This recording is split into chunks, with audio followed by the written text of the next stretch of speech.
This is one of my favorites, folks. Early prisoner release. Is that a classic? Mike Lawler, we love you, buddy. And so in my hometown, where I grew up, Meriden, we had one less store clerk, Ibrahim Ghazal, who was murdered by, well, let's be honest, he must have been a stellar prisoner, Frankie Resto, because he got out early. It's a great one. Here's a biggie. You might remember this. I'm sure the governor doesn't want people to remember. How about this one? How about we repealed the death penalty when the last Quinnipiac poll taken before showed 62% of Connecticut residents were in favor of the death penalty? Well, polls are important. We always want to cite polls when they work into our advantage, but then when they're up against, they don't quite fit our model. Well, the people don't know what they need. They don't know what they want. What if we talk to Dr. Pettit? I wonder what Dr. Pettit thinks about repeal of the death penalty. Now, here's the last two. And again, it's just two on my list. A lot of folks will argue with me on this one, but it's the reason I predicted why it is virtually impossible, as long as we're not stupid, for Dan Malloy to win re-election. Because he has alienated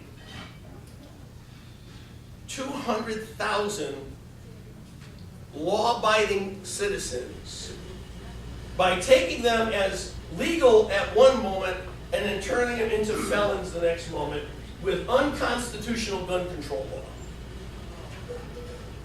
Now,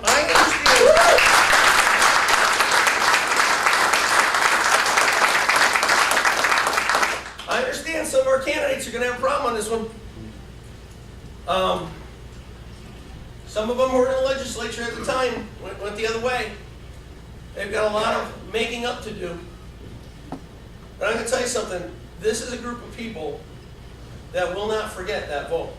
This is a group of people that are very well organized and very well funded. And I think it's going to be very hard for the governor to overcome that. And if he decides to run, maybe he won't. And by the way, I've been promoting on the air, if the governor decides not to run, I think he would be really good as the next commissioner of the National Hockey League. Would you join me with that? Yes. But here's the one that everyone remembers because it's the one that hurt the most. The largest tax increase in the history of the state of Connecticut. And what did we get for it? We got $1 billion deficit coming down the road. See, we just got to let people remember this record. I mean, this record is atrocious. It's a train wreck. Train wreck record. Here's the third thing, and I just want to touch on this quickly, but I think we should be Republicans and not try to sound like Democrats.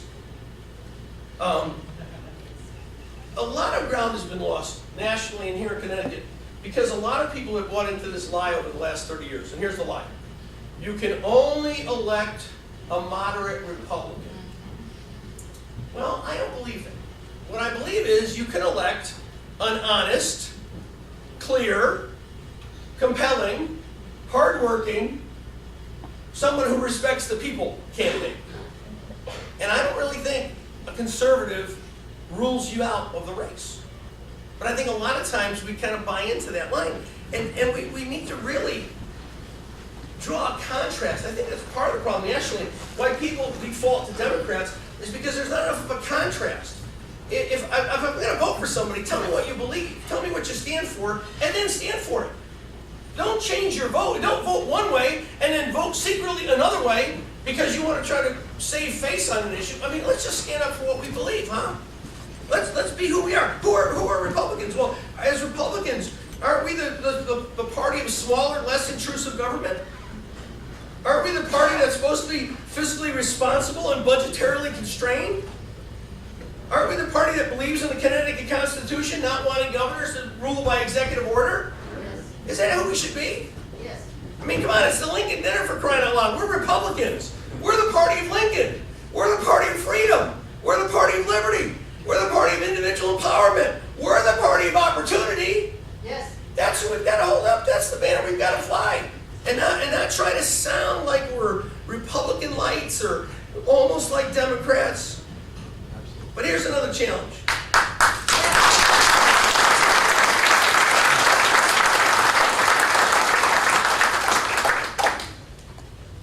This is happening right now nationally. It's happening in the state. And it really is kind of a struggle for the identity of the Republican Party. I had a caller this week call and say, who are you guys?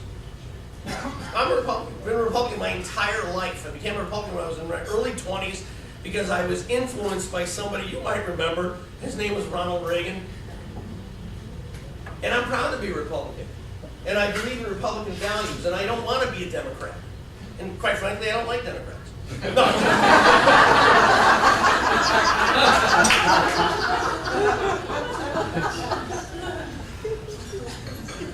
Democrats don't like me, but I love everybody. But there's this battle going on, and it's happening here in the state. I hate to say it. Listen, candidates, we've got to keep the party tent big. I've always thought, up until recently, that Republicans were the party of the big tent. But I'm starting to understand that's really not true. Because if you even resemble a social conservative, if you happen to be pro-life, if you happen to be pro-traditional family, or God forbid a law-abiding gun owner, then you've been relegated to the ranks of the fringe, the extreme, or the Tea Party. And I don't mean any disrespect to the Tea Party, because I think you know that I have affection. But the worst part of it is this unwanted relegation isn't happening by Democrats only. It's happening within our own party.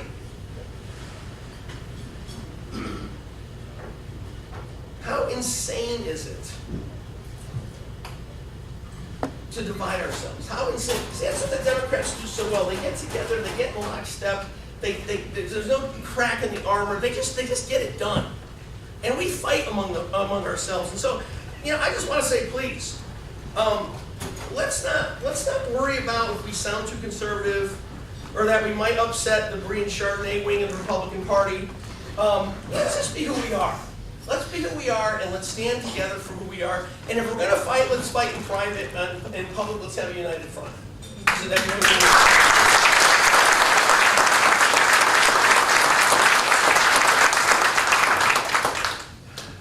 I like Mayor Mark already has some good ideas for tax relief.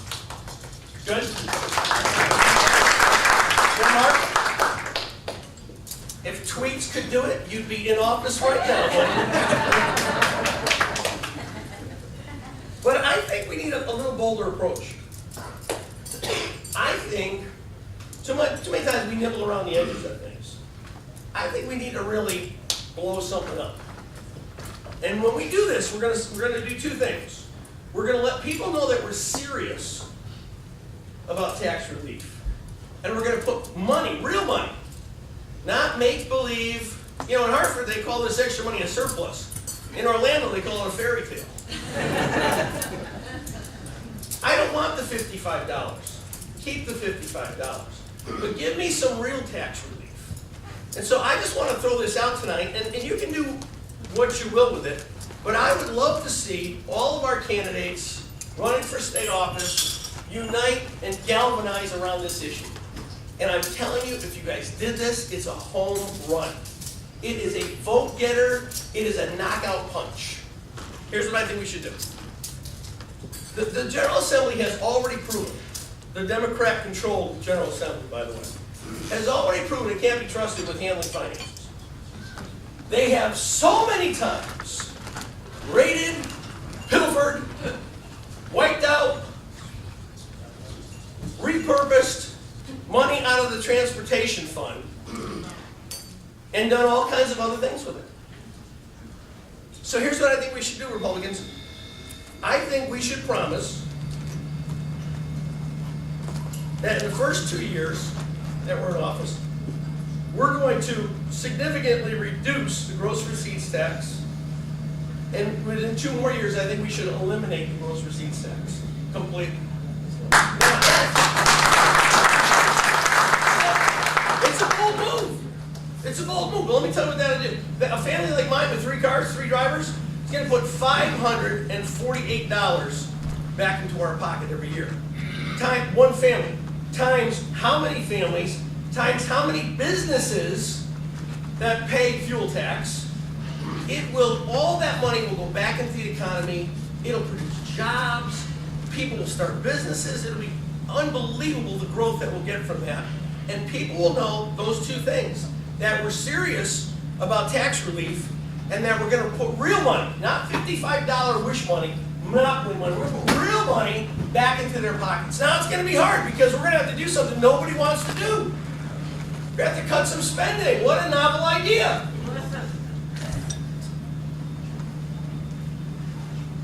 Listen, I really am an optimist. And I'm not willing to retreat. And I'm not willing to hang the closed for business sign on the state of Connecticut.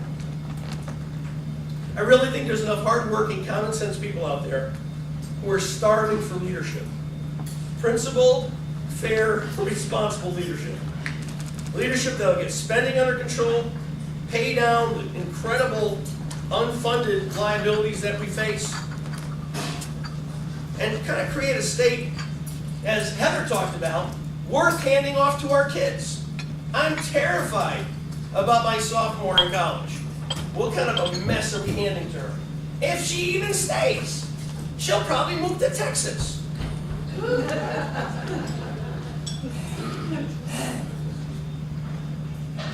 But it's gonna take a couple things. It's gonna take us sticking together.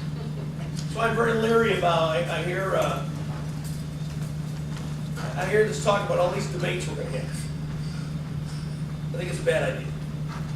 You don't need 10 debates. You don't need 20 debates. You need a half a dozen debates. Get your message out. Let people know who you are. Because we saw the same mistake last time with Republicans for president. They got beat up. They came out bloody, and we had a wounded candidate in Mitt Romney as a result of how many? We have 100 debates last time. So I think we got to stick together. I think we got to really hold to the 11th commandment. Ronald Reagan, don't criticize fellow Republicans. Let's stay on the issues. Let's criticize Dan Malloy. Let's not criticize each other.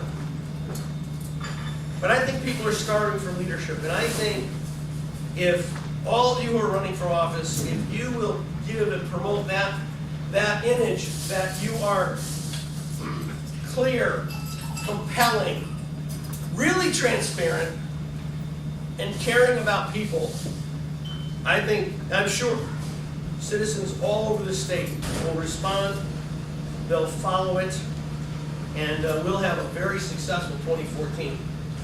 So thank you for coming tonight. Thank you for listening.